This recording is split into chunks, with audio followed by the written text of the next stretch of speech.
मृद्विका के साथ आप सुन रहे हैं एक रोमांटिक स्टोरी सिर्फ पॉकेट एफएम पर। तो लोगों में बहुत बातें बनेंगी। जब हमारी फैमिली के कुछ इश्यूज थे तब खन्ना फैमिली का एटीट्यूड हमारे साथ कुछ ठीक नहीं था। अगर हो सके तो खन्ना फैमिली से थोड़ा दूर रहने की कोशिश करो। अनुष्का ने कहा, मम्मा मुझे पता है ये मिलना जुलना बस बिजनेस के लिए ही है। इस वक्त लक्ष्य हमारी कंपनी का बहुत बड़ा क्लाइंट है। अगर मैं ठीक से ट्रीट नहीं करूंगी उसे तो मुझे जॉब से निकाल दिया जाएगा। अनुष्का को पता था कि उसकी मम्मा अभी भी उसके लिए परेशान हैं। अनुष्का अपने फ्लोर पर जाने के लिए सीढ़ियां चढ़कर ऊपर गई और लॉक खोलने के लिए चाबी निकाली। लॉक खोलकर अनुष्का थकी हुई जाकर सोफे पर लेट गई और बोली, अम्मा रणवीर ने ही आपको बोला ना मेरे और लक्ष्य के रिलेशनशिप के बारे में। आपने आज डिनर के लिए घर पर रणवीर को भी इनवाइट किया था। अनीता चुप रही, वो कुछ नहीं बोली। अनुष्का ने कहा, मम्मा अगर अगली बार आप डिनर के लिए रणवीर को इनवाइट करो तो प्लीज तब मुझे मत बुलाना। अनुष्का रणवीर को लेकर कुछ नहीं छुपाना चाहती थी। अनीता ने कहा, क्या हुआ बेटा, तुम्हारी लड़ाई हुई है रणवीर के साथ? जरा सी किसी बात पर लड़ने पर ऐसे नहीं बोलते। सिर्फ रणवीर ही है जो तुम्हारा गुस्सा झेल सकता है। अनुष्का ने हंसते हुए कहा, मम्मा आप अब भी चाहते हो कि मैं रणवीर के साथ रहूं? अनीता ने तुरंत तभी पूछा, क्यों? तुम्हें ऐसा क्यों लगता है कि रणवीर अब तुम्हारे लिए ठीक नहीं है? अनुष्का ने कहा, रणवीर की पहले से ही एक गर्लफ्रेंड है। इसके बाद भी आप चाहते हो कि मैं उसके साथ रहूं? कॉलेज के 4 साल उसने अनन्या को डेट किया। उसकी फीस और उसके सारे खर्चे अनन्या उठाती थी और अब वो नेहा खन्ना को डेट कर रहा है। नेहा और रणवीर 2 साल से डेट कर रहे हैं और रणवीर ने ये सब हमसे छुपाया। हमें ये सब बताना उसे जरूरी ही नहीं लगा और उसके बाद भी वो मेरे पास आया और मुझे कहा कि वो मुझे पसंद करता है, जबकि वो नेहा को डेट कर रहा है। उसमें नेहा के साथ भी ब्रेकअप करने की हिम्मत नहीं है। वो चाहता है कि मैं उसकी सीक्रेट लवर बनकर रहूं। आप श्योर हो कि आप चाहते हो कि मैं ऐसे घटिया इंसान के साथ रहूं? आपको पता है मुझे कितना बुरा लगा जब रणवीर की वजह से नेहा मेरे पास आई और मुझे इतना उल्टा सीधा बोली। आप फिर भी मेरी और लक्ष्य की बात को लेकर उस पर विश्वास कर रहे हो। मुझे नहीं पता उसका क्या इंटेंशन था जब उसने आपको बताया, लेकिन मुझे बस इतना पता है कि मैं रणवीर पर अब कभी विश्वास नहीं कर सकती। मम्मा आप बहुत समझदार हो, आप खुद इस बारे में सोचना। अनुष्का ने अपनी बात कहकर फोन रख दिया। अनीता बालकनी में खड़ी थी और ब्लैंक होकर अपना फोन देखती रह गई।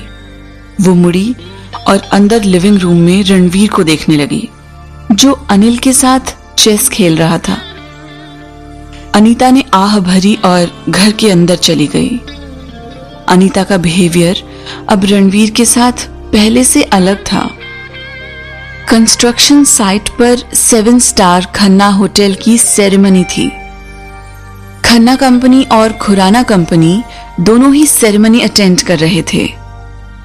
खन्ना कंपनी ने बहुत से रिपोर्टर्स को बुलाया था और साथ में बॉलीवुड की बहुत ही बड़ी एक्ट्रेस सिमरन कपूर को भी इनवाइट किया था।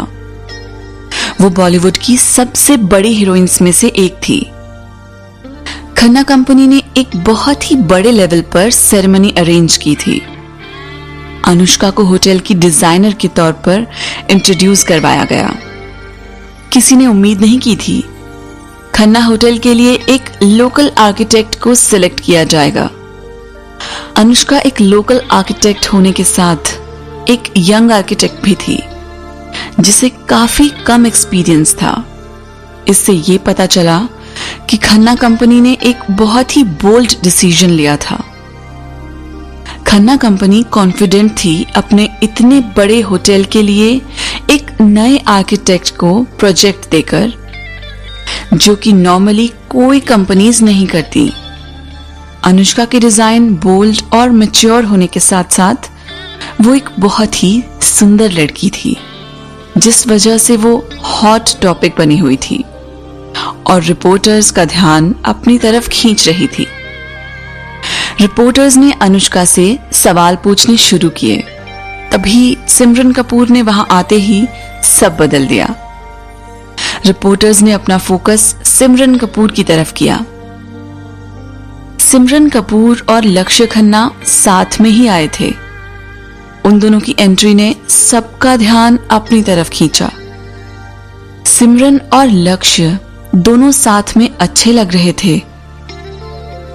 लक्ष्य अपने काम के लिए जाना जाता था और दूसरी तरफ सिमरन अपनी सुंदरता और एक्टिंग के लिए। सिमरन का गोरा रंग और सुंदर फीचर्स उसे अट्रैक्टिव बनाते थे। जब वो स्माइल करती थी तो उसके दोनों गालों पर डिंपल पड़ते थे। सिमरन लक्ष्य के साथ में शर्माती हुई खड़ी हुई थी। अनुष्का सिमरन और लक्ष्य को साथ खड़े हुए देख रही थी। एक रिपोर्टर ने पूछा, मिस सिमरन, फोटोज में हमने आपको और लक्ष्य सर को साथ में डिनर करते हुए देखा। आप दोनों एक दूसरे को डेट कर रहे हो? आप यहाँ लक्ष्य सर को सपोर्ट करने आई हो? सिमरन के गाल शर्म से और लाल हो गए थे और उसके मुस्कुराने से पहले गालों पर डिंपल दिख रहे थे। सिमरन ने शर्माते हुए कहा, लक्ष्य और मैं अभी तक सिर्फ दोस्त हैं। लक्ष्य बहुत ही समझदार इंसान है। उन्हें पता है मैं इस शहर में बहुत ही कम आती हूँ और जब से प्लेन से उतरी हूँ मैंने कुछ नहीं खाया, इसलिए उन्होंने डिनर अरेंज किया। डिनर में और भी कलीग्स हमारे साथ थे। हम दोनों अकेले डिनर के लिए नहीं गए थे। सिमरन ने एक्सप्लेन किया और एक रिपोर्टर ने उसकी अभी तक दोस्त है वाली बात पकड़ी। रिपोर्टर ने अगला सवाल किया, आपने कहा अभी तक दोस्त हैं, इसका मतलब फ्यूचर में चांसेस हैं आप दोनों रिलेशनशिप में आए? आप यही कहना चाहती हो मिस सिमरन? आप दोनों साथ में खड़े हुए अच्छे लग रहे थे।